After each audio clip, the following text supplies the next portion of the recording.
Hi friends, welcome to Vivikta cooking. అందరికీ ముందుగా రాఖీ పౌర్ణమి శుభాకాంక్షలు. ఈ రాఖీ పౌర్ణమికి ఇంట్లోనే చాలా టేస్టీగా కొబ్బరి బాదం బర్ఫీని ప్రిపేర్ చేసుకుందామా? రాఖీ పండుగకి ఎక్కువగా స్వీట్స్ని బయట కొంటూ ఉంటాం కదండి. మరి ఈసారి అలా బయట కొనే పని లేకుండా ఇంట్లోనే చాలా సింపుల్గా టేస్టీగా ఈ కొబ్బరి బాదం బర్ఫీని ఎలా ప్రిపేర్ చేసుకోవాలో చూసేసేయండి. ముందుగా స్టవ్ పై కడాయి పెట్టి 2 కప్పుల దాకా వాటర్ని యాడ్ చేసుకోవాలండి. కొలత వైజ్గా చెప్పాలి అంటే 500 ml దాకా వాటర్ని తీసుకున్నానండి. ఇప్పుడు ఇందులోకి 4 ఎండు కొబ్బరి గిన్నెలను యాడ్ చేసుకోవాలి. 20 బాదం పప్పులను యాడ్ చేసుకొని మూత పెట్టుకొని 10 నుంచి 15 నిమిషాల పాటు ఉడికించుకోవాలి. ఈ వీడియో కనుక మీకు నచ్చినట్లయితే ప్లీజ్ లైక్ చేసి మీ ఫ్రెండ్స్ అండ్ ఫ్యామిలీకి షేర్ చేయండి. ఇలాంటి మరిన్ని వీడియోస్ కోసం ప్లీజ్ మన ఛానల్ని సబ్స్క్రైబ్ చేసుకోండి. చూడండి, 15 నిమిషాల తర్వాత చూపిస్తున్నానండి. బాదం పప్పు పైన ఉండే పొట్టు అనేది ఈ విధంగా ఊడిపోతే చాలండి. ఇప్పుడు వీటిని వేరొక ప్లేట్లోకి తీసుకొని కాస్త చల్లారనిచ్చుకోవాలండి. ఇప్పుడు మిగిలిన బాదం పప్పును కూడా ఇదే విధంగా పొట్టు మొత్తాన్ని తీసుకొని పక్కన ఉంచుకోవాలి. కొబ్బరి గిన్నెల పైన ఉండే బ్రౌన్ పార్ట్ మొత్తాన్ని రిమూవ్ చేసుకొని తీసుకోవాలి. ఇదే విధంగా మిగతా కొబ్బరి గిన్నెలను కూడా బ్రౌన్ పార్ట్ మొత్తాన్ని రిమూవ్ చేసుకొని తీసుకోవాలి.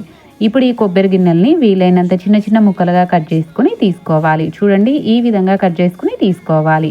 ఇప్పుడు మిక్సీ జార్లోకి మనం కట్ చేసి పెట్టుకున్న కొబ్బరి ముక్కల్ని యాడ్ చేసుకోవాలి. అదేవిధంగా బాదం పప్పును కూడా యాడ్ చేసుకొని ఈ విధంగా పొడిలాగా అయ్యేంత వరకు మిక్సీ పట్టుకొని తీసుకోవాలి. ఇప్పుడు స్టవ్ పై కడాయి పెట్టి 2 టేబుల్ స్పూన్ల దాకా నెయ్యిని యాడ్ చేసుకొని నెయ్యి కాస్త మెల్ట్ అవ్వడం స్టార్ట్ అయిన తర్వాత కొబ్బరి పొడిని యాడ్ చేసుకొని 2 నుంచి 3 నిమిషాల పాటు ఫ్రై చేసుకోవాలి. చూడండి, కొబ్బరి పొడి ఈ విధంగా కాస్త పొడి పొడిలాడుతూ ఉండాలండి. చూడండి, ఈ విధంగా పొడి పొడిలాడుతూ ఉండాలి కొబ్బరి పొడి. ఇప్పుడు ఇందులోకి 1 కప్పు దాకా పాలను యాడ్ చేసుకొని మొత్తం బాగా కలుపుకుంటూ 2 నిమిషాల పాటు ఉడికించుకోవాలి. ఇది కాస్త దగ్గర పడడం స్టార్ట్ అయిన తర్వాత 1/2 కప్పు దాకా షుగర్ని యాడ్ చేసుకోవాలండి.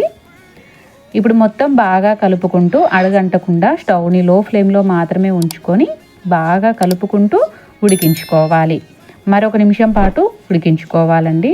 చూడండి, ఈ విధంగా మరి కాస్త దగ్గర పడిన తర్వాత 1/2 టీ స్పూన్ యాలకుల పొడిని యాడ్ చేసుకొని మొత్తం ఒకసారి బాగా కలుపుకోవాలి. చూడండి, ఇది ఏమాత్రం ప్యాన్కి అంటుకోకుండా చక్కగా వస్తుంది అంటే స్టవ్ ఆపేసుకొని పక్కన ఉంచుకోవాలండి. ఇప్పుడు ఒక కేక్ మౌల్డ్ కానీ ఒక బౌల్ కానీ తీసుకొని వీడియోలో చూపించిన విధంగా బటర్ పేపర్ని కానీ ఆయిల్ని కానీ అప్లై చేసుకొని సన్నగా కట్ చేసుకున్న పిస్తా పలుకులను యాడ్ చేసుకొని మనం ప్రిపేర్ చేసి పెట్టుకున్న బాదం బర్ఫీని యాడ్ చేసుకోవాలి.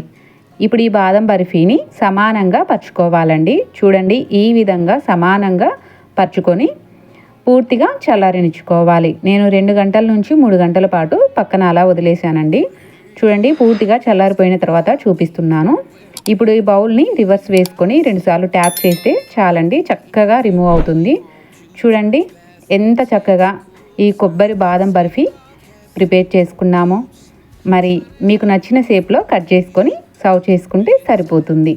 ఇంతేనండి, చాలా సింపుల్గా టేస్టీగా ఉండే ఈ కొబ్బరి బాదం బర్ఫీ రెడీ. మరి మీరు కూడా ట్రై చేసి మీకు ఎలా కుదిరిందో కామెంట్ సెక్షన్లో కామెంట్ చేయండి.